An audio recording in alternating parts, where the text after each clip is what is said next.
¿Qué tal? Muy buenas tardes, sean bienvenidos a However and Ever YouTube. Puya, el día de hoy tenemos una invitada maravillosa, escritora, guionista y directora mexicana, Sandra Becerril. Bienvenida, muy buenas tardes, ¿cómo estás? Muy bien, muy contenta de platicar contigo hoy. Gracias por la invitación. No, gracias a vos. Y contame, Sandra, ¿cómo inicia tu amor por la escritura? Uy, pues siempre quise ser escritora. O sea, yo no quería ser astronauta, ni doctora, ni contadora. Yo lo que quería era narrar historias. Y creo que mis papás leían mucho.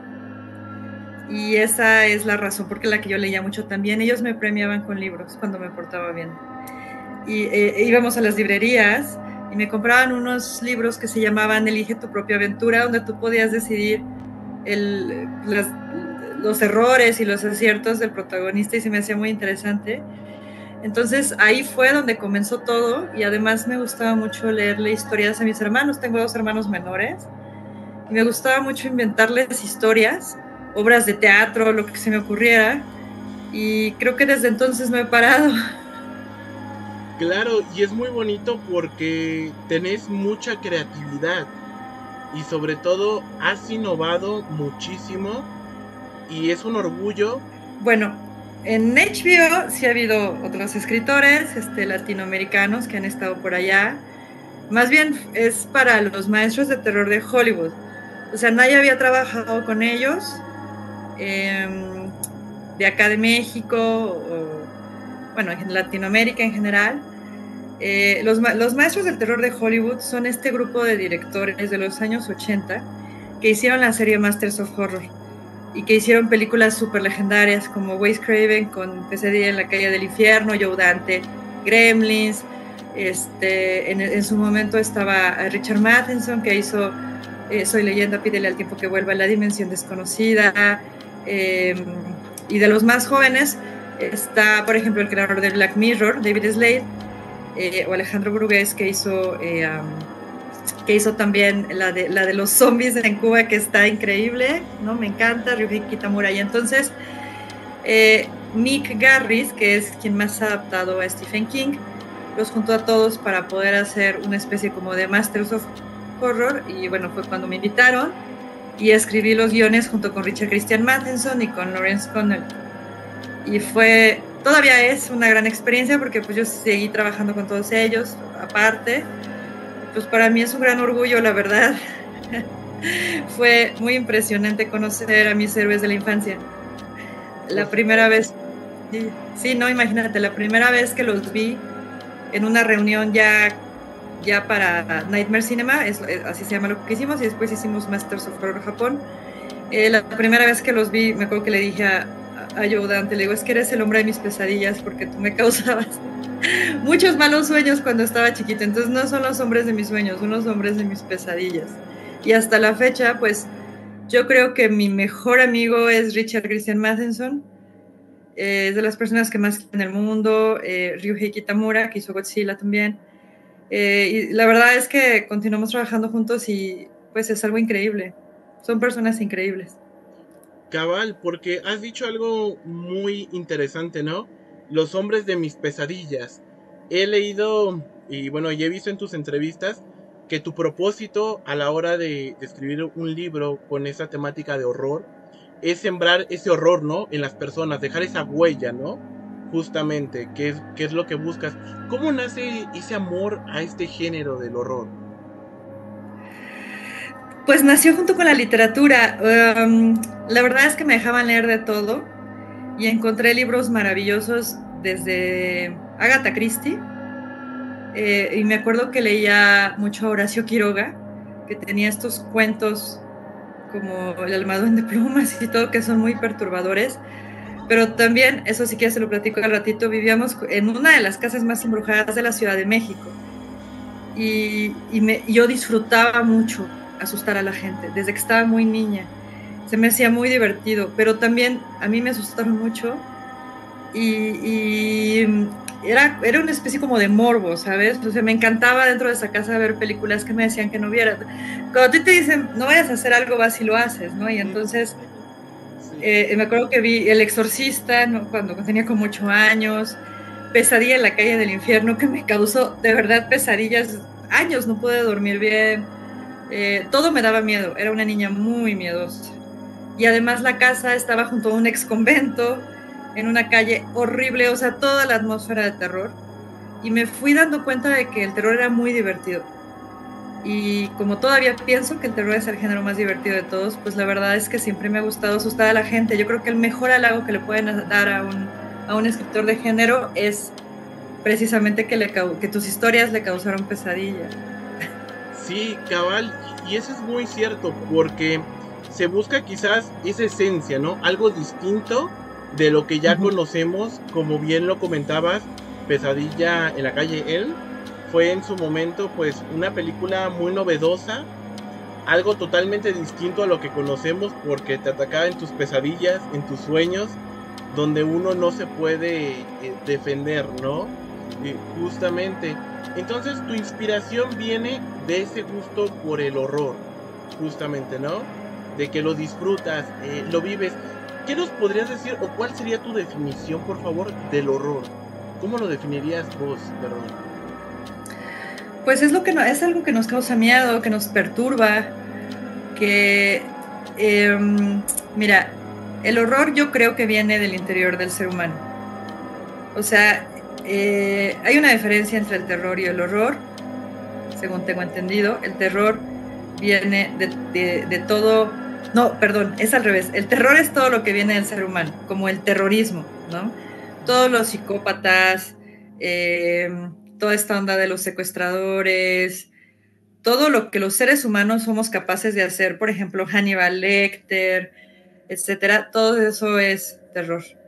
Y el horror viene de algo sobrenatural, viene de algo externo, ¿no? Por ejemplo, Pennywise, ¿no? Este payaso diabólico que pues no tiene nada que ver con nosotros, los fantasmas, los, no sé, todo lo que viene de afuera del ser humano, ¿no? Los aliens. Ahorita que estoy viendo tu póster atrás de ti. Sí, cabal, de hecho nos lo firmó el actor que le daba vida a Mulder. De los ¿Sí? X-Files. Sí, de hecho, ¿te gusta? Te lo comparto. Lo firmó él y está con su certificado de autenticidad. ¡Wow! Oye, no, pues tienes que cuidarlo muchísimo. Ahora que ya saben que lo tienes. Lo van a querer abducir. Pero, ¿cómo podrías decir, perdón, que podríamos, por ejemplo, en este caso, meter a los extraterrestres en algo de terror u horror? ¿Cómo sería quizás meter a estos personajes? Porque estamos muy acostumbrados a seres sobrenaturales, fantasmas, demonios o películas clásicas del cine de terror como Nosferatu, por ejemplo. ¿Cómo incursionarían ellos? Pues mira, todas las películas de horror que tienen extraterrestres es porque amenazan al ser humano, pero además por lo general los acercan a nosotros, como Pennywise. Pennywise es un extraterrestre, ¿no? Stephen King lo ha hecho muchísimo. Hay otros, como La Cosa, que no sabes exactamente qué es, pero tiene, o sea, que nos amenaza muchísimo. Tiene estas características que nos dan mucho miedo. Alien, ¿no? O sea, Predator, sí. Exacto, exacto. Todas estas películas y todas estas historias en donde nos amenazan. Lo que pasa es que es algo desconocido y se supone que el ser humano en estas historias no sabe cómo actuar ante lo desconocido. Por lo general son como de ciencia ficción mezcladas con horror. Claro, y en algún momento cuando has escrito pues alguno de tus libros, ¿ha estado basado quizás en alguna experiencia sobrenatural que te ha pasado? Casi no, pero tengo un libro que se llama El silencio de todos los muertos, que se publicó hace 4 o 5 años. Ese libro le fue muy bien porque ganó premios y todo, y todavía anda por ahí circulando. El silencio de todos los muertos, pues es la historia de esta casa donde vivimos de chiquitos. Obviamente está ficcionado, o sea, la historia no trata sobre mí o sobre mi familia, es más bien la historia sobre la casa y pues muchos miedos que teníamos, pero por ejemplo, ahí pongo la locación exacta, o sea, la ubicación, tú sabes, o sea, tú la buscas y ahí está, la casa existe, la puedes ir a ver, las calles existen, nada más que pues, obviamente los eventos y todo están muy ficcionados, ahí no sucedieron exorcismos ni nada, pero sí pasaban millones de cosas. Y esa es la única, yo creo, El silencio de todos los muertos, y otra novela más reciente que espero que salga este año, que se llama El terror, así, tal cual, que también es de una experiencia más nueva que nos pasó hace un par de años en unas vacaciones, Wow. donde nos sucedieron todos los clichés del terror, todos, y teníamos mucha risa. Yo creo que esos dos, la verdad es que todos los demás están muy alejados de mí. Claro, pero eso es lo interesante, ¿no? De que tratas de también poner tus experiencias, tus sentimientos, tus vivencias y de un modo aterrizarlas para crear esta atmósfera, ¿no? Que sí es real, pero otra parte, pues ya le pones ese estilo, ¿no? Justamente para poderle dar una continuidad quizás más terrorífica, pero acabas de decir algo muy interesante, tus sentimientos, tus vivencias, tus sentires que es muy difícil transmitir hoy en día, ¿no? En alguna ocasión escuché en una de tus entrevistas que hablabas que el horror es como el amor, ¿no? Que se sienten mariposas en el estómago, justamente. Es que es la misma reacción física. Cuando algo te da miedo, es igual. O sea, cuando estás enamorado sientes las mariposas en el estómago y no puedes pensar con claridad y estás pensando en eso todo el tiempo. Cuando te atrapa una buena historia de terror, es lo mismo, estás pensando en ella todo el tiempo. O sea, se vuelve algo como irracional. Tú sabes que abajo de la cama no va a haber nada, pero ¿qué tal que sí hay algo? O sabes que en el baño no va a haber nada si le quitas el vapor al espejo, pero ¿qué tal que si hay algo? Entonces esa posibilidad te mantiene pensando en eso y es una especie como de ansiedad. Entonces fisiológicamente son las mismas reacciones. El terror y el amor es algo como súper curioso. Bastante y muy inexplicable, ¿no? Sobre todo. Y, por ejemplo, Sí. cuando estás escribiendo tus obras literarias, ¿hay algún momento del día o de la noche que te guste hacerlo? Mira, hace años escribía solamente de noche. Podía estar desde las 7 de la tarde hasta la hora que quieras escribiendo. Y procuraba escribir 8 o 9 horas diarias. Escribía muchísimo. O sea, saqué muchas novelas, muchos guiones, muchos cuentos, etcétera, etcétera. Pero la realidad es que luego fui mamá hace casi 18 años y desde entonces me he tenido que adaptar pues a los horarios de mi hijo, porque además soy mamá soltera. Entonces, pues era de llevarlo a la escuela, traerlo, ir a juntas y demás, y lo que hago pues es traer mi computadora conmigo. Y en donde pueda sentarme a escribir, lo hago. Me gusta mucho ir a cafés, y cuando puedo estar acá horas también las aprovecho. La realidad es que me distraigo mucho con las redes sociales, procuro no entrar cuando estoy escribiendo, pero por ejemplo hoy tuve que salir, entonces traía mi computadora, me senté en un café y estuve 2 horas sin parar. Eso está muy padre, ¿no? O sea, puedo escribir a cualquier hora del día, casi en cualquier lugar, si estoy concentrada con una historia, que eso es lo más importante para mí. Ya de corrido que tenga un horario para escribir es muy complicado para mí, porque además, pues a veces estoy en festivales de cine o de literatura, o doy algunos talleres, tengo reuniones de películas o lo que sea, y todo se vuelve un poco más complicado. Entonces, tener un horario es muy difícil, pero procuro hacerlo diario, eso sí. Y eso es muy bonito porque pienso que hoy en día se ha perdido la creatividad, las ganas de leer, porque acabas de decir algo muy cierto, las redes sociales ayudan, pero también distraen un poco. ¿Crees que las redes sociales pudieran ser un bloqueo para nuevos escritores? Por distraerse, perdón. Sí, mira, creo que hay dos vertientes.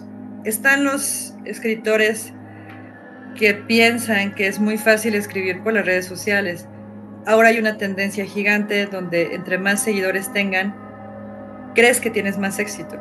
Y entonces tienen, por decir algo, no sé, 50,000 seguidores, ¿no? Y entonces publican ahí sus novelas, se autopublican en Amazon, venden ahí sus libros. Está muy bien. Yo no tengo nada en contra de la autopublicación. Yo nunca lo he hecho, pero hay quien lo sabe hacer muy bien. Pero no todos ellos son escritores. O sea, no todos ellos tienen la preparación, ni las ganas de leer, ni nada. Para ser escritor tienes que leer primero muchísimo, ¿no? Y muchos de ellos no saben hacerlo. Y hay otros, pues que sí, o sea, las redes sociales es una distracción total. Las redes sociales te han enseñado que todo es muy rápido ahora. O sea, los videos duran 2-3 minutos y si duran más la gente los quita. O sea, nos pueden seguir una narrativa. Y ahora las historias pues son de 2-3 minutos, pero eso también pasó con la literatura, cuando salían las minificciones y eso, que salían historias de renglones, ¿no? También es un fenómeno como muy interesante. Yo creo que la literatura siempre va a existir. O sea, los que dicen que van a desaparecer los libros y eso, yo la verdad no lo creo, pero sí pienso que se ha desviado mucho pues a como era hace unos años. Comparto lo mismo porque se ha perdido esa calidad, ¿no? Justamente de tener la creatividad. Recuerdo cuando era más chico de edad, mis papás me inculcaron leer muchísimo. Me decían, vas a viajar a otros mundos, vas a expandir tu imaginación, vas a aprender nuevas palabras leyendo. Y es muy cierto, cuando tenés ese gusto por la lectura, te apasiona.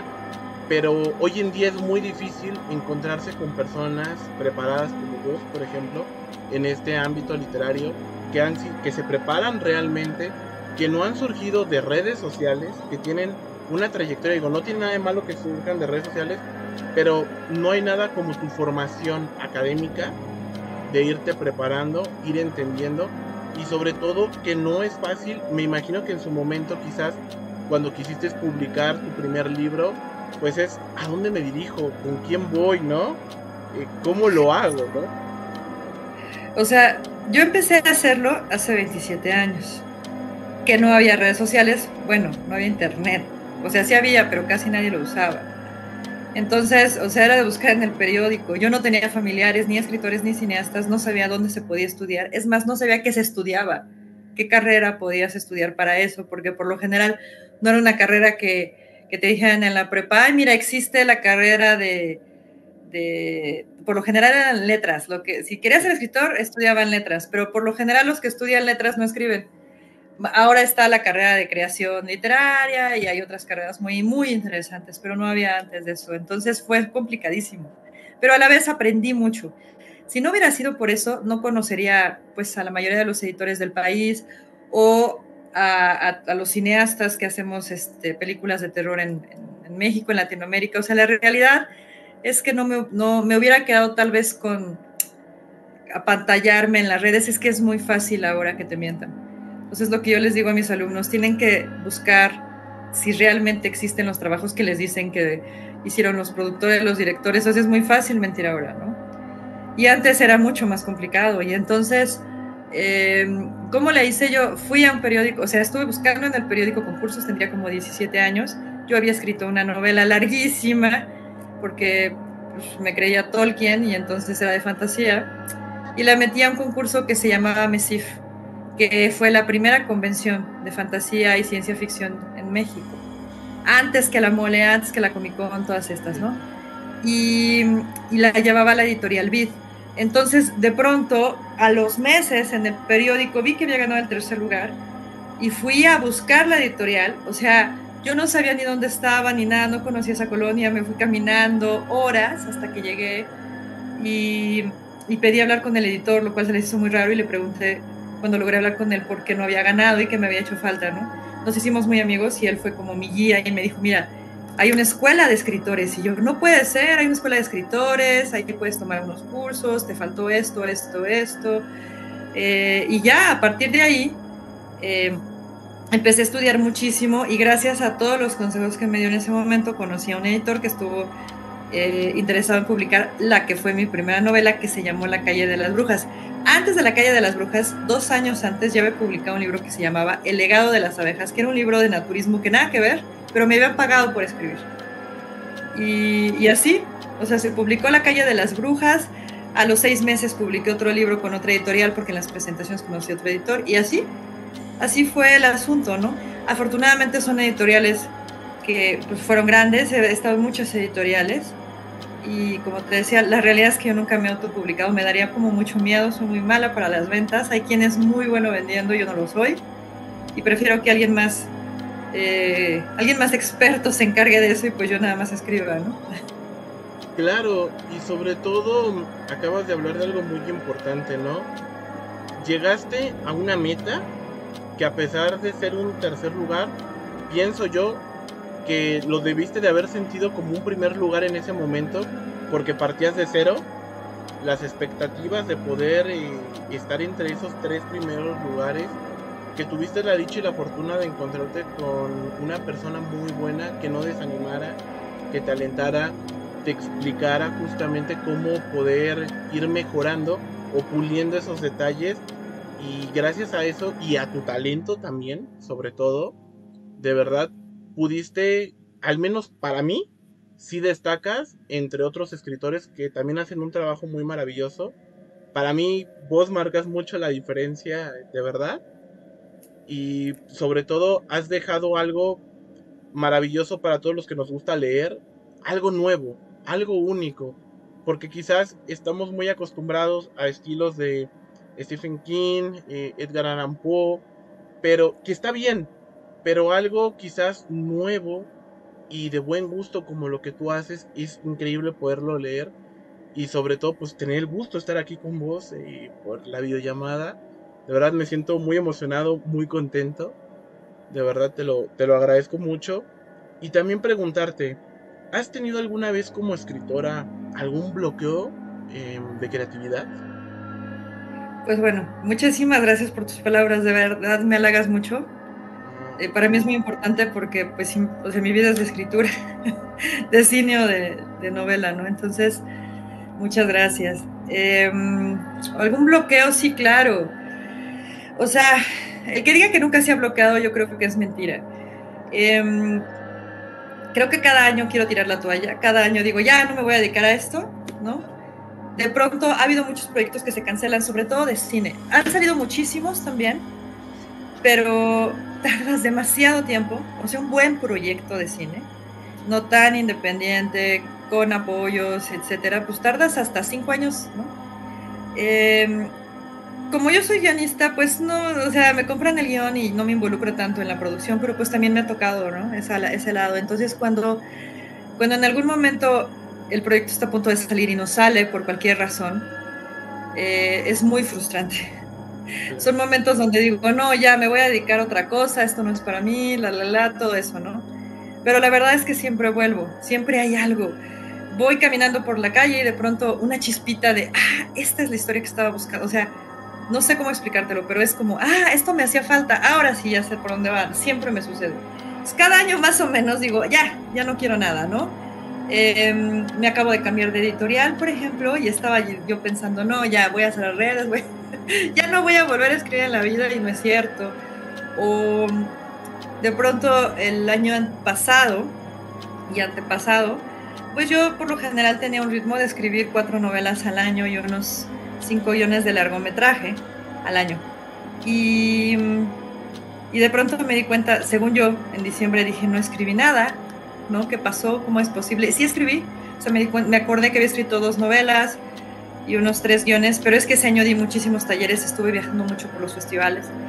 Cuando doy talleres investigo mucho y aprendo, me gusta estar aprendiendo continuamente y estudiando, entonces cuando voy a dar, por ejemplo, una asesoría individual de un guión, me tardo 2-3 días analizándolo, buscando bien los géneros, subgéneros, todos los consejos que les voy a dar. Me encanta hacer doctor script y me lleva mucho tiempo, entonces no es que no escriba, sino que estoy haciendo otras cosas relacionadas con la escritura.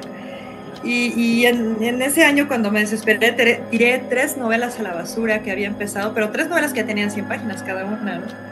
Dije, no, ya no quiero nada, los tiré a la papelera de reciclaje y luego me arrepentí, pero ya era demasiado tarde. Lo he hecho algunas veces, pero la verdad es que siempre, cuando la historia vale la pena, pues como que renace, ¿no? O sea, yo estoy segura que voy a hacer esto toda mi vida y también estoy segura que mucho tiempo, en algunas, a lo mejor en 2, 3 veces más voy a querer tirar todo a la basura, ¿no? Pero creo que es algo, pues es parte del proceso. Claro, porque muchas veces se pensaría, ¿no? Que ya llegaste a un objetivo o estás en la cima y no nada más estar ahí, sino mantenerse, buscar innovar, tener ese amor y esas ganas. Y has dicho algo muy cierto, hay buenas rachas, hay malas rachas, pero lo que Sí. puede más es el amor que tenés por lo que haces, que aparte de que es trabajo, más allá yo creo que de un trabajo, una remuneración, es pasión, ¿no? Que te gusta, que lo disfrutas realmente, ¿no? Como bien lo comentabas, por lo que veo sos una persona muy observadora, que te inspiras, ¿no? En cualquier momento de tu día, que puedes a lo mejor tomar como una referencia, no sé, un ejemplo, en una cafetería, ver a una pareja platicando, cómo será su atmósfera, su mentalidad, por qué el día lo estás sintiendo a lo mejor mucho mejor que el día de ayer, ¿no? Varios elementos que vienen de tus emociones, de tus sensaciones, de tus pensamientos, y poderlas plasmar es algo muy maravilloso. Es tacto, yo pienso, y que es algo muy difícil de poderlo hacer porque hoy en día pienso que el ser humano se limita demasiado porque ¿qué dirán de mí? ¿Qué van a juzgar, no? Sí, la verdad es que eso de que qué dirán de mí es poderosísimo. O sea, la gente deja de hacer las cosas que quiere por esa razón. Yo creo que yo nunca he trabajado en la vida. O sea, yo creo que me gusta tanto lo que hago y lo disfruto tanto que pues es como si nunca hubiera trabajado. O sea, en realidad los proyectos que he aceptado por encargo, que son los guiones, algunos guiones, solamente acepto los proyectos que me gustan. O sea, los que no me llenan, la verdad, prefiero dejárselos a alguien que le guste mucho el género. Yo siempre lo digo, creo que te tienes que dedicar a lo que te guste. Si lo que te gusta es el terror, está increíble, pero si lo que te gusta es la comedia, el musical, también, ¿no? Porque si no se vuelve, o sea, hacerlo por moda lo terminas dejando en algún momento. Y lo de las redes sí es difícil, o sea, como dices, ¿qué van a decir de mí y demás? Pero eso siempre ha existido un poco, ¿eh? Yo creo que eso siempre ha estado, y en lo particular, pues yo siempre me exijo mucho. Yo nunca he creído, sí, estoy en la cima, o esto, ya soy la mejor, nunca en la vida, ¿eh? O sea, yo intento que cada una de mis novelas sea mejor que la anterior. Si siento que no lo está haciendo, la tiro. Vuelvo a comenzarla o algo. O sea, sí necesito que sean mejores y mejores, y por lo tanto yo también me asesoro con personas que son cada vez más expertas, ¿no? A lo mejor antes, hace 20 años, por decir 25 años, pues me ayudaban mis compañeros, leían mis historias, quizá algo así. Después los editores, pero por ejemplo, para este último guión me está asesorando, bueno, me está doctoreando Matt Stein, que es el productor de Scream, ¿no? Por ejemplo. O sea, sí intento ir en otro nivel siempre, siempre. Y ese es, yo creo, mi gran miedo, que la siguiente novela o el siguiente guión pues no salgan como el anterior, ¿no? No quiero autodecepcionarme. Claro, lo que Entonces, buscas es sí, algo distinto, ¿no? Que vaya mejorando. sí, pues es la idea, ir mejorando. Eh, pues sí, o sea, describir como escribir, o sea, yo leo aquella primera novela o la segunda, bueno, intento no leerlas, ¿eh? Porque si no me frustro mucho y digo, lo hubiera hecho mejor.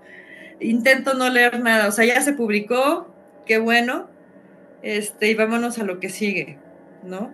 En algún momento de la vida, esta es una anécdota muy chistosa, le di un libro a un guionista hace unos años, y llegó el guionista con una serie como de cambios, y me dijo, mira, yo creo que a tu protagonista le falta esto, y tiene estas faltas, y le dije, ¿sabes qué? Te voy a parar en seco porque te di el libro para que lo leyeras. Yo no puedo hacer nada, la novela ya se publicó. O sea, ya no me interesa saber. Nada más sé que la siguiente va a ser mejor, ¿no? Es algo Claro. así. No, y es muy cierto porque yo creo que sos una persona exigente en el buen sentido de que te gusta superarte, afrontar nuevos retos, superarlos y buscar que lo que haces sea cada día mejor, que eso está muy bien. Para mi gusto vas excelente, de verdad. No, no, no, a vos. Y es muy bonito poder ir viendo tu trayectoria, justamente, y que digas en este momento, ¿no? Lo he logrado, me ha costado, pero lo he logrado. No hay imposibles, que quizás en algún momento decimos, ¿y si sale o no resulta o está mal? Cuando quizás por dentro nos estamos haciendo pues un quilombo, un problemón, cuando no debería de ser así, ¿no? Y vamos bien. Ah, sí, sí, sí. O sea, si en una editorial te rechazan o a un productor no le gusta tu guión, va a haber otro a quien sí le guste. O sea, tengo novelas que de pronto han rechazado en 2, 3 editoriales y entonces les sigo metiendo otras cosas, las meto a concursos, les meto a otras editoriales. O sea, ahí van, ¿no? En su camino, y me espero a que vayan tomando su camino. No todas han sido recibidas al principio así de rápido, ¿no? Algunas que sí, eso ha sido muy afortunado, pero otras simplemente no ha sucedido. Hay otras que se han publicado 10, 15 años después, que me sorprende. El año antepasado se publicó en España una novela que tengo que se llama Cementerio de Vida, y esa novela la escribí, creo que en el 2002 o una cosa así. Yo dije, no, es de ciencia ficción, dije, jamás en la vida va a salir. Me pidieron algo y la mandé nada más como, dije, pues tengo 3 novelas ahí que no se han publicado, te las voy a mandar, y de pronto quedó y dije, wow, qué extraño, ¿no?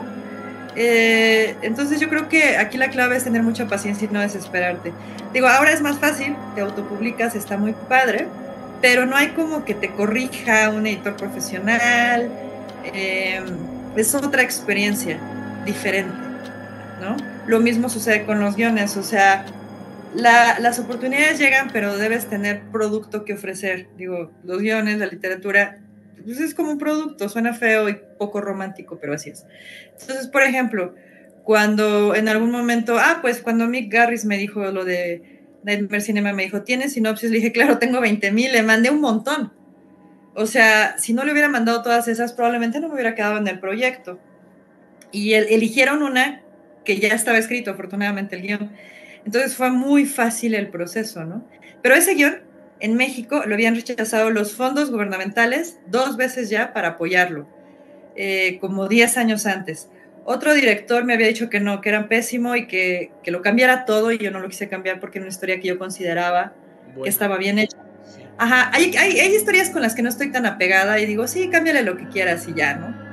Pero en esta en particular no, yo sentía como que estaba bien. Y luego otro productor también lo quiso cambiar y todo, yo no quise. Otra vez lo volvieron a meter a fondos, no quedó en las becas que había pedido, y de pronto ese fue el guión que me llevó a Hollywood. Entonces pasa. La realidad es que sí sucede, nada más que hay que tener muchísima paciencia, que creo que es ahora algo de lo que se carece muchísimo, ¿no? Pero igual tengo otra historia, por ejemplo, que se llama Desde tu infierno. La escribí en el 2000. Escribí la novela, escribí el guión, pasó por un taller de perfeccionamiento de guión en la Sociedad de Directores, pasó por otro concurso en el cual no ganó, y así, etcétera. 5 años después, no es cierto, como 10 años después, me habla un director que lo leyó de casualidad y me dijo, oye, ¿todavía tienes este guión? Sí. Queremos hacerlo. Ok, me vi con ellos y me lo compraron en ese momento, y ese fue el guión que me llevó al Ariel, al premio Ariel. Entonces, o sea, tú no sabes hasta dónde pueden llegar tus historias, ¿no? Eso es lo interesante. Es muy cierto lo que decís, porque pues hay personas que quizás cuando ven algo muy bueno puedan generar esa envidia de que por qué esta persona sí lo puede hacer y yo no. Pero ese es el secreto, yo creo que de tu éxito, tu determinación, tu confianza, de no rendirte, de luchar por tus ideales. Sí puedes escuchar comentarios, críticas constructivas, pero la mejor conclusión siempre la vas a tener tú misma, ¿no? De decir, lo que hice, estoy convencida de que está bien, y lucho hasta el final, y creo que te ha dado muy buen resultado justamente para poder llegar a donde estás y seguir conquistando éxitos que estoy seguro que lo vas a lograr de verdad. Y eso es muy, muy bonito, porque ahí nos dejas ver esa parte humana, ¿no? Tuya, de cómo has batallado como todos, que muchas veces pueden decir cualquier persona, ¿no? Ah, es muy fácil, conoce a alguien, o pues se lo probaron luego, luego no. Hay una historia detrás, ¿no? Ah, claro, ahorita sí conozco mucha gente, pero la realidad es que me tomó muchísimos años. Cuando yo empecé a escribir, casi no había escritoras de terror, como te digo, no se usaba el internet, no había celulares, o sea, yo no conocía a nadie, o sea, era increíble. Pero he sido muy afortunada porque también en mi búsqueda por las publicaciones o por llevar mis historias a todo el mundo, pues he conocido gente maravillosa que han sido como maestros, como guías, ¿no? Como en el viaje del héroe, el sabio que te ayuda. Y ha habido gente así como este editor que fue en el tiempo de Editorial Vid, Carlo Angi, que falleció muy joven, además falleció en mi primera presentación y fue muy impactante para mí. Yo dije, en la vida vuelvo a escribir, nunca voy a volver a escribir. Y él iba a presentar mi libro y falleció ese día. Y yo estaba de, no, esto ya no va a volver a pasar.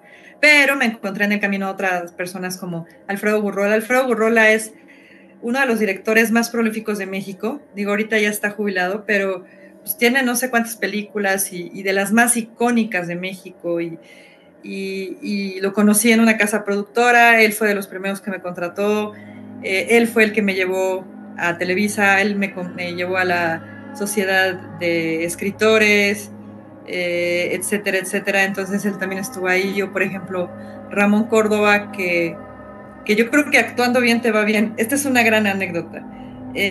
Mi mamá tenía una tienda naturista, como de farmacia naturista, y una vez hace 15 años o una cosa así, alguien olvidó un paquete de libros de Alfaguara y esos libros pues son hermosos, ¿no? Yo dije, ay, qué mala onda, alguien olvidó su paquete de libros nuevos y tenía el teléfono de alguien y le hablé y le dije, oye, olvidaste tu paquete, pues te lo entrego en algún lado si quieres. Y le dio a él mucha curiosidad y fue, y resultó que era el editor de Alfaguara, al que yo le había mandado 20,000 cosas y nunca me habían recibido, pero yo no sabía. Y entonces me dijo, oye, pues qué buena onda que trajiste los libros, nadie hace eso. Le dije, pues es que son libros, no está padre que los pierdas. Y nos hicimos muy amigos, yo no le quería dar nada. Durante 5 años yo no le di nada porque realmente quería conservar su amistad. Era un señor ya grande. Y como 5 años después me dijo, bueno, ¿y qué no me vas a dar nada para dictamen? Y yo, ay, en serio, bueno, entonces sí. Y ya, le di lo que fue ¿A quién estás pensando matar?, que es el primer ebook que sacó Alfaguara en la vida, ¿no? De hecho, tengo un libro que se llama Sin miedo a las palabras, que es el consejo que me dio Ramón Córdoba, el editor de Alfaguara, donde cuento acerca de 8 maravillosas personas, productores, directores y escritores, que me dieron consejos en momentos complicados para mí. Y entonces cuento cómo nos conocimos y después el consejo que me dieron, porque considero que esos consejos son tan buenos que no deben perderse y que deben más bien como compartirse para inspirar a otros en estos momentos, ¿no? No es un manual de escritura, es como de inspiración, como de guía más bien. Claro, es una etapa de tu vida muy importante en la cual buscas que por medio de tu experiencia alguien que esté pasando por algo similar vea que no es la única persona, que no está sola y que hay formas de salir adelante, ¿no? Justamente, y eso está muy bonito porque habla de tu esencia, de tu vivencia y de lo que es la vida en sí, ¿no? Que siempre va a haber momentos muy bonitos, otros momentos van a ser malos, pero yo creo que la vida o Dios nos enseña que siempre puede haber algo peor y que siempre vamos a poder salir adelante, ¿no? Por supuesto, todo pasa. O sea, la realidad es que todo pasa. El conflicto que tengas en este momento se va a ir. Pues en algún momento va a pasar. Y bueno, pues estas personas que menciono en el libro, pues me ayudaron, ¿no? Momentos que estaba súper nerviosa, ¿no? Me acuerdo que hace 3 años mandé un proyecto que se llama Queens of Horror a un mercado de pitch en Budapest. sea, lo mandé y no me acordaba que lo había enviado, la verdad. Y de pronto me hablan y me dicen, oye, en una semana tienes que estar acá, te vamos a pagar el viaje. Nos encantó tu serie. Y yo así, ¿a dónde? A Budapest. Estábamos en la pandemia. Y yo así, ok, bueno, pues me fui a Budapest así de pronto. Tenía que pichear enfrente de las televisoras de allá en inglés. Y me di cuenta que todos traían equipo. O sea, eran 2 o 3 por equipo de serie, y pues iba yo sola. Y era una serie muy mexicana de terror, allá no se ve mucho el terror. Y gané, pero en esa ocasión estaba súper nerviosa, me sentía muy sola, ¿no? En este país que no conocía, y de pronto dije, no, ¿cómo? ¿Qué hago acá? ¡Qué barbaridad! ¿Cómo? Y de pronto, pues tuve muchas videollamadas con mi familia, pero también, por ejemplo, con Richard Christian Matheson, que me escuchó en el pitch, se lo repetí 1000 veces, dije, a ver, te lo voy a repetir, y me dices qué es lo que estoy mal, me dices el ritmo, y me ayudó muchísimo.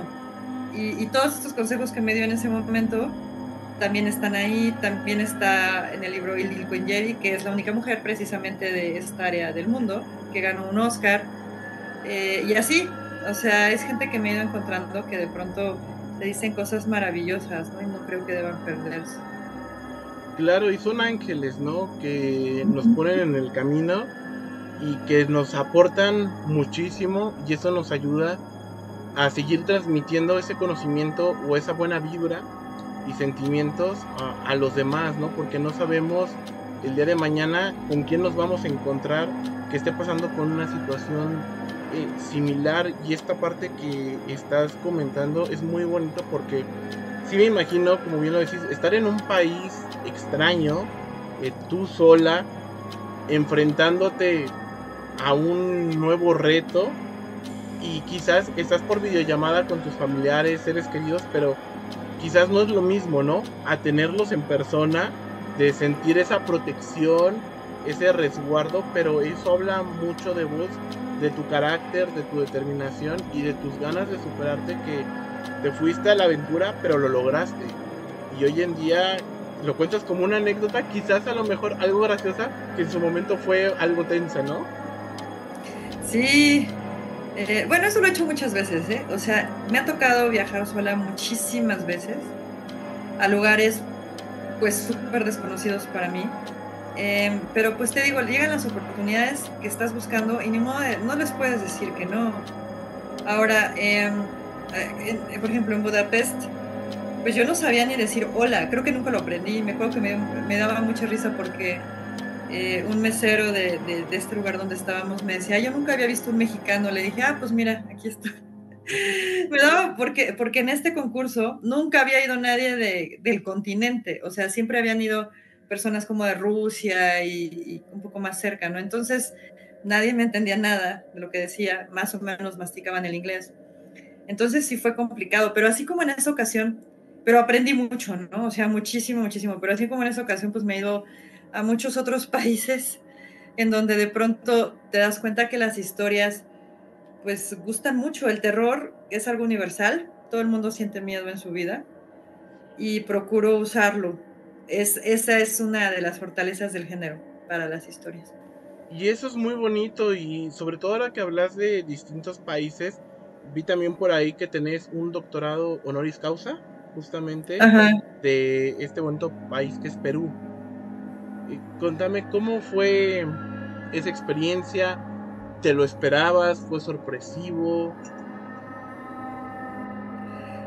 Fue sorpresivo. Muchas de las mejores cosas que me han sucedido son sorpresas, pero sorpresas que he buscado, pues.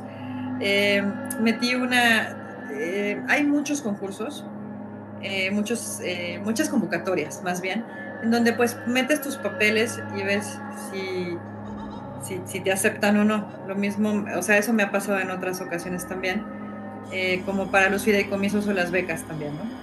Entonces en esta ocasión hice lo mismo, o sea, metí los papeles, metí todo y lo dejé hacer. O sea, no me obsesiono con algo, yo sigo trabajando y ya, ¿no? Se me había olvidado. Se me había olvidado también.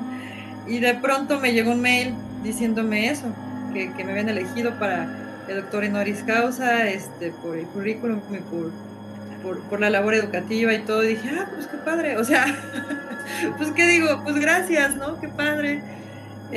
Fui a la ceremonia, estuvo muy bonita. fui sola también. Es en esos momentos cuando dices, ay, no sé, quisiera, pero quisiera traer a mi hijo, algo. En esos momentos me acuerdo que mi hijo estaba muy chiquito como para viajar. Pero de ahí en fuera, por ejemplo, él me ha acompañado pues a festivales, a filmaciones, a concursos, a todo, ¿no? A presentaciones y demás. Y eso se me hace increíble, pero la verdad es que es algo muy satisfactorio saber que tu trabajo es reconocido, pero sobre todo saber que lo buscaste, o sea, no es algo fortuito, ¿no? Claro, por ahí en alguna ocasión leí, ¿no? De que el ser humano es el arquitecto de su propio destino. Uh-huh. Y pues vos has sido la arquitecta de tu propio destino, que no te has rendido, has seguido luchando y eso es muy bonito y maravilloso. Y platícame, eh, ¿en tu familia hay alguien más que disfrute este gusto del terror o has sido la única que diga, a mí me apasiona y me encanta? No, soy la única. O sea, a mi hijo ya no le gusta el terror. Yo creo que de tanto que le dije y lo traje y de chiquito ya no le encanta el terror, pero es muy buen lector. Mi hermana es actriz, pero no hace mucho terror. O sea, mi hermano es fotógrafo. Al fin de cuentas, los tres nos dedicamos al arte, pero no. O sea, este es un gusto completamente mío. Y qué bonito. ¿Cuál fue tu primera película de terror que llegaste a ver? Ah, híjole, no me Buena acuerdo. pregunta. Sí me acordaba. ¿Sabes? Creo que fue Los Cazafantasmas. Ah, Pero mira. me daba muchísimo miedo la caricatura de los cazafantasmas. O sea, el laberinto, tal vez la del laberinto, de Ah, David Bowie. O sea, no es terror, pero más o menos, se me hacía muy creepy. No, pero yo creo que fue Los Cazafantasmas, esa la vi millones de veces. Pesadilla en la calle del infierno, y no es terror, pero me dejó muy impactada El nombre de la rosa, con Sean Connery, esta historia de detectives adentro de un convento. Siempre me han gustado las atmósferas y en esa ocasión me gustó muchísimo, te digo, no es más bien como un thriller, pero la tengo súper presente, o sea, es una película que me dejó muy impactada también. Yo creo que estas, tal vez fueron Los Cazafantasmas, no estoy segura, yo creo que sí. pero son muy buenas películas y eso es lo bonito de que las recordes esas películas con gusto y decir, a lo mejor en esta película despertó un interés de decir, ¿y por qué no creo mi propia historia, no? ¿Por qué no la escribo? ¿Y tenés alguna obra de teatro, de terror o de horror favorita? Eh, um, tengo muchas, déjame acordarme de una. Sí, Bueno, yo escribí una, se llama Están aquí. están aquí. Eh, Están aquí. Se presentó con mucho éxito, la verdad. Estuvo ¿Nos muy puedes contar un divertido. poquito, por favor? Claro, el protagonista es Andrés, así se llamaba el actor, Andrés Guizar, y son 5 personas. El papá piensa que la guerra de los mundos del radio, ¿te acuerdas de Wells cuando la leyó? Sí, Es muy cierta. buena. Y entonces sí mete a su familia en el sótano pensando que fuera se va a acabar el mundo. Y adentro pues suceden millones de horrores, se encierra con su hijo, su nuera, su suegro y su esposa, y adentro pues se muere el suegro, o sea, está terrible, todo pasa adentro, pero lo peor es cuando el hijo lo mata para salir, se da cuenta que afuera sí se acabó el mundo, o sea, afuera sí hubo extraterrestres y todo. Es muy divertida, después la hice película, y con los mismos actores de la obra de teatro, fue muy divertido. Y ¿Y se esa presentó así. Perdón, ¿y esa película en qué plataforma o dónde la podían encontrar las personas que la están viendo? ¿No sabías? ¿Sí lo sabías? No está en ningún lado. Fíjate que nunca se terminó bien la postproducción. Ganó un par de premios, uno de guión y uno de mejor película, pero ya no se terminó la postproducción. O sea, le faltó el sonido, la corrección de color, quedó casi a nada. Pero como me metí en otros proyectos, la verdad es que ya la dejé un poquito ahí. Y ahí se quedó. O sea, No sé si la puedan encontrar. Creo que está en YouTube completa. O sea, yo no tengo inconveniente en que suban mis trabajos en algún, o sea, cuando son míos, míos.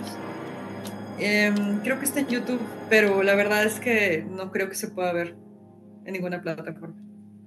No, muchas gracias por resolver nuestra duda. ¿Y algún libro favorito que tengas independientemente del género de terror? Bueno, rápido. De mis obras favoritas está La Dama de Negro. Nada. Esa wow, me causó millones de pesadillas, muy buena. Y de mis libros favoritos, aunque no sea de terror, es de terror. Hell House, La Casa Infernal de Richard Matheson. Se me hace, me explota la cabeza con ese libro. Me gusta Regreso a Aztlán de Henry Bedwell.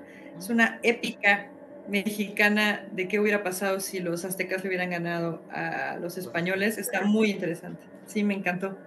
Soy muy fan. Ay, no sé, tengo millones de libros favoritos. Yo creo que ahorita esos. Y por ejemplo, como escritora y amante del terror, ¿qué significa para vos? Para mí al menos es la mejor época del año, el Día de Muertos. ¿Qué significa para ti? Todo. Me encanta Día de Muertos. O sea, para mí es mi Navidad. Lo espero con tanta ansia. No sabes, todo el año estoy duro y dale con lo mismo. Me encanta disfrazarme. O sea, yo sí salgo disfrazada que de la muerte de Chucky, de lo que sea. Cuando mi hijo estaba chiquito y quería que me disfrazara de caballo, me disfrazaba de caballo.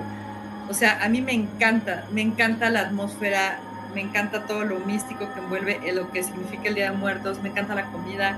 Cuando después es Halloween, bueno, más bien antes es Halloween, me vuelvo loca también. Creo que siempre lo he festejado. No ha habido un solo día de mi vida en que no lo haya festejado. Claro, Me es encanta. muy, muy bonita, con mucho misticismo, mucha cultura, mucha tradición y sobre todo que la cultura mexicana ha sido la única que venera y se burla de la muerte, ¿no? Justamente las calaveritas literarias son pues maravillosas, muy chuscas en ciertos aspectos y preguntarte, ¿tú desde niña has creído en lo sobrenatural, en lo paranormal? Quiero englobar ahí fantasmas, seres del bajo astral, demonios, extraterrestres. Sí, siempre he creído en todo. O sea, yo no, no tengo duda de que hay otras cosas que no nos podemos explicar. Y me encanta creer en eso. Creo que necesito creerlo para poder escribir sobre eso. Si no lo creyera y escribiera sobre eso, creo que los lectores se darían cuenta de que no estoy siendo tan sincera. Pero me encanta investigar, me encanta meterme a lugares embrujados. Hace un año, no menos, hace como 3 meses fui a Nueva Orleans, nada más a meterme en la casa más embrujada de allá. De pronto, pues investigadores paranormales me han invitado que a panteones, que a hospitales embrujados, cuando no representan un peligro para mí. O sea, me refiero porque los seres humanos son más canijos que lo sobrenatural. Cuando no hay ningún tipo de peligro, sí, ¿no? Cuando no hay ningún tipo de peligro voy. Me encanta todo eso. O sea, mi hijo dice también que aquí vivimos en un permanente Halloween, porque, pues, o sea, colecciono todo este tipo de cosas, se me hacen maravillosos. Sí, claro que creo en todo eso. ¿Y hay alguna leyenda mexicana que sea tu favorita? Uy, muchísimas. Yo creo que me gusta mucho la del Charro Negro o la de Juan Manuel, la de don Juan Manuel, este hombre que, ¿no? Por sus celos Mató empezó a y... matar a todo el mundo ahí en el centro. Híjole, son muchas. No sabría decirte alguna en especial. Además se van cruzando una con otra, eh, hacen sus crossover. eh, eh, sí. ¿Y hay alguna experiencia sobrenatural o paranormal que te haya pasado en algún momento de tu vida que nos pudieras comentar o platicar, por favor? Muchísimas. Mira, cuando estás filmando una película de terror, por lo general pasan cosas. creo que tiene mucho que ver con que todo el mundo está en el mismo mood, todo el mundo está pensando en eso. Por lo general les pasan cosas a los de maquillaje que están más alejados, que se les cierra la puerta, que esto, que el otro, que se sienten como vibras raras. Sí, es cierto. O sea, eso sí me ha pasado en las películas donde todo el mundo está muy clavado con el terror. Me pasó cuando estábamos filmando Mashit. Se filmó en el mismo lugar donde se filmó La Niebla de Carpenter, y en un mausoleo en Pasadena, y nos dijeron que no subiéramos al segundo piso del mausoleo porque estaba prohibido, y pues mi hermana me acompañó y le dije, ay, pues vamos a subir porque abajo estaban haciendo una escena con Mickey Rourke y estaban muy ocupados, ¿no? Y dije, bueno, vamos a subir, y me puse a hacer un live de Facebook, y en ese momento se sintió como nos soplaban en la cara, y se escuchó en el live como alguien suspiraba enfrente de la cámara, ¿no? Y mi hermana y yo nos quedamos viendo y corrimos, ¿no? Ese tipo de cosas. Pero también, o sea, es algo que creo que busco, ¿sabes? Me gusta espantarme, porque desde chiquita, como te digo, viví en una casa que pues estaba súper embrujada. En esa casa a todo el mundo le pasaba algo distinto. De hecho, mis compañeros ya no me iban a visitar porque a todo el mundo asustaban. Mi abuelita ya no entraba a la casa, nos chiflaba desde afuera para que saliéramos porque decían, no, yo a esa casa no entro. Asustaban donde había juguetes. Entonces, teníamos un cuarto con juguetes y ahí todo pasaba, o sea, se movían de lugar los juguetes, se prendían, apagaba la televisión, en las camas roncaba, o sea, en cada habitación, era como una casa del terror, de Halloween, de Día de Muertos, o sea, en una habitación se aparecía una señora, en otra habitación roncaban, en otra habitación atrás de las cortinas se veía como que se formaba un hombre, sí, como una silueta. Una vez iba bajando hasta la universidad, o sea, porque vivimos ahí muchos años, porque no es como en las películas que dices, ay, no salgo corriendo y dejo todo mi patrimonio, pues es tu casa, te acostumbras, ¿no? Sí, claro. O sea, no, eso no pasa, vivimos ahí 20 años, ¿no? Entonces iba bajando hacia la universidad y vi que un niño se cruzó corriendo de acá, así, como cuando volteas rápido y ves algo, pero en esta ocasión no estaba volteando, sino estaba viendo hacia enfrente y se atravesó. Y me quedé así y dije, bueno, pues seguí caminando, ¿no? Aparecían muchísimos animales muertos, o sea, pasaba de todo, era de verdad como una casa embrujada. ¿Y en algún momento no supiste, perdón, si ahí alguna vez fue algún cementerio, algún lugar, la historia? Perdón. Sí, fíjate que mi hermana después investigó ya cuando nos salimos de la casa, porque sí pasó, o sea, en algún momento dijimos, no, ya, esto no puede seguir, y nos cambiamos. Estábamos muy cerca de lo que es ahora el ex convento de Culhuacán, y está casi en la esquina de Tasqueña, unas avenidas que se llaman Tasqueña, entre Tláhuac y Eje 3. Y después alguien comentó en alguna entrevista que ahí había muchos niños enterrados de las monjas del convento, y que nosotros cuando nos mudamos a esta casa estaba en obra negra, o sea, nadie había vivido ahí antes, pero duró en obra negra mucho tiempo, y después alguien empezó a decir que lo que pasa es que ahí, en ese terreno, habían enterrado bebés, y muchos bebés del convento, y suponemos que eso fue lo que sucedió. Pero además ahí hay pirámides, o sea, abajo del convento, pues ahí hay una pirámide que sacaron, pero supongo que abajo del convento hay pirámides por toda la zona. Entonces, pues es una vibra muy extraña. Y de hecho, hace un par de años iba manejando sobre Eje 3 en la calle donde está la casa. Evito pasar por ahí, o sea, no me gusta. Y mi coche de pronto se detuvo exactamente frente a la casa, se descompuso. Y yo así, no puede ser esto, ¿no? Le hablé a la grúa, no sé qué, tardaron mucho en llegar y yo estaba como un ataque de pánico. Llegó la grúa, se llevaron al coche y cuando llegamos al taller el coche encendió como si nada. Y dijeron que no tenía nada, nunca más volvió a pasarle nada. Ese tipo de cosas. ¿Alguna energía ahí? Fíjate que me siento muy identificado con vos porque aquí en tu casa ha pasado algo similar. En mi cuarto, justamente antes de que yo naciera, se aparecía un niño y lo veían mis papás correr y se desaparecía porque mi mamá no se podía embarazar de mí. Fue a varios hospitales con varios especialistas hasta que por azares del destino conoció una monjita que le regaló una medalla de la Virgen de Lourdes. Y curiosamente, pues llegué, como diría mi mamá, como un regalo inesperado. Los médicos dijeron que fue un milagro, pero decían que antes de que mi mamá supiera que estaba embarazada, se aparecía un niño y desacomodaba los juguetes, prendía la estufa, la apagaba, se reía. Llegaron mis papás a platicar con algunos vecinos, les recomendaron traer un sacerdote, hizo una oración, puso agua bendita, y él comentaba de que en las iglesias hay flores blancas, porque las flores blancas atrapan las energías malas y las absorben. Fue la explicación que dio el sacerdote. Cuando ya sabían mis papás que estaban ya esperándome, en mi cuarto fueron unos sobrinos de mi mamá y estaban dando mucha guerra, como diría mi mamá. Y algo muy curioso fue que les cayó agua del techo. Salieron, pero como si les hubiera caído un balde de agua en la cabeza. Tía, tía, tía, es que nos mojaron en la habitación de tu niño. Y no querían ya entrar.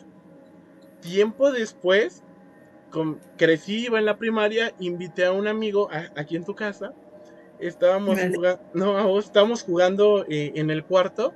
Y dice mi mamá que estaba muy latoso, muy guerroso mi amigo. Y de repente, tal cual, cabalmente, yo veo que del techo cae agua y lo mojan y se va corriendo. No, señora, yo ya no quiero entrar al cuarto de su hijo, de José Manuel, ya no. Y es que me mojaron, me mojaron. Y algo muy curioso es que en mi cuarto, cuando hay personas que quizás tienen una mala vibra, los espantan, los mojan. Y otra anécdota justamente fue que cuando fui a hacer mi confirmación, fui a Puebla porque allá estaba mi madrina. Una vecina comenzó a ver que estaban en el jardín haciendo jardinería, valga la redundancia de la palabra del pleonasmo. Sí, sí. Y dice que en la ventana del cuarto de lavado vio que como una sombra de una persona agarró, quitó la ropa y se asomó y se metió. Le marcó a mi mamá: oye, ¿por qué no me saludaste, no? Es que, amiguita, estoy en Puebla. Ay, entonces fue tu hijo. Qué mala onda. Es que mi hijo está aquí. Entonces alguien se asomó aquí en tu casa. Hay actividad paranormal, por así decirlo. No mala, pero igual en alguna ocasión una señorita que nos hacía el favor de apoyar con la limpieza se asustó muchísimo y nos fue a buscar. Le decía: mamá, señora, no me lo va a creer, pero aquí espantan, ¿verdad? Y mamá: no, ¿por qué? Dígame, o sea, pero queriendo saber mi mamá el por qué. Es que acabo de ver a un señor que me sonrió y se fue. Fue algo muy curioso.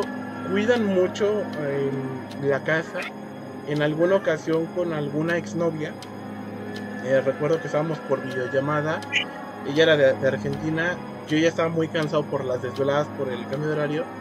Dejamos la videollamada prendida, lo típico cuando estás muy enamorado y más chico de edad, quizás en esta época moderna.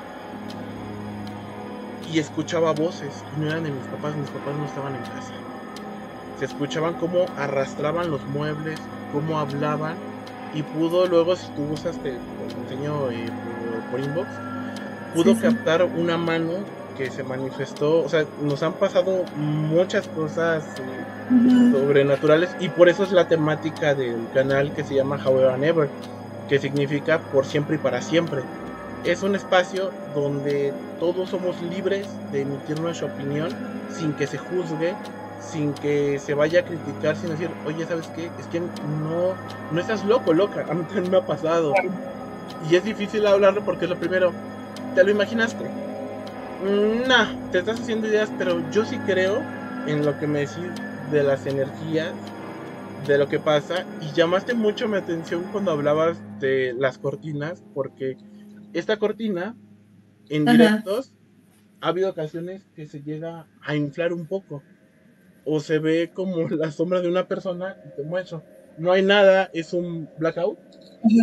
Pero ha llegado a pasar en algunos directos y nos han pasado cosas sobrenaturales en ese sentido, y pues es muy muy interesante. Hay videos que cuando gustes te los puedo compartir, en donde llegué a tener sesión con el tablero Ouija, y nos predijo el terremoto del 2017, cosas personales sin preguntarlo, pero yo sí creo que existen muchas cosas. En su momento lo hice por querer complacer a mis suscriptoras que tenía en aquel momento, pero sí es peligroso, sí hay muchas cosas que no comprendemos, pero sí creo en lo que me estás diciendo porque sí se siente esa sensación, esa vibra tan... No es que no podría decir que es terrorífica o horrorosa, una vibra espeluznante, yo creo que sería la palabra, en donde te congelas y no sabes ni qué pensar, ni nada más estás como a la expectativa y ahora qué va a pasar, ¿no? Entonces Claro. es muy, muy interesante. Igual aquí a veces en tu casa yo me puedo parar al sanitario y en la madrugada pues hay espíritus, de verdad, y si te sorprendes y la forma en como yo los he visto ha sido o a color, en blanco y negro o literal, se quedan segundos y se van. Guau. Entonces sí te deja muy, muy sorprendido y en base a esto con la temática del canal trato de hacer las investigaciones trayendo cosas Ujú. verídicas, porque muchas veces quizás podemos ver, hay una película muy buena de terror que quizás la has visto que se llama El Ente, es Sí, sí, claro.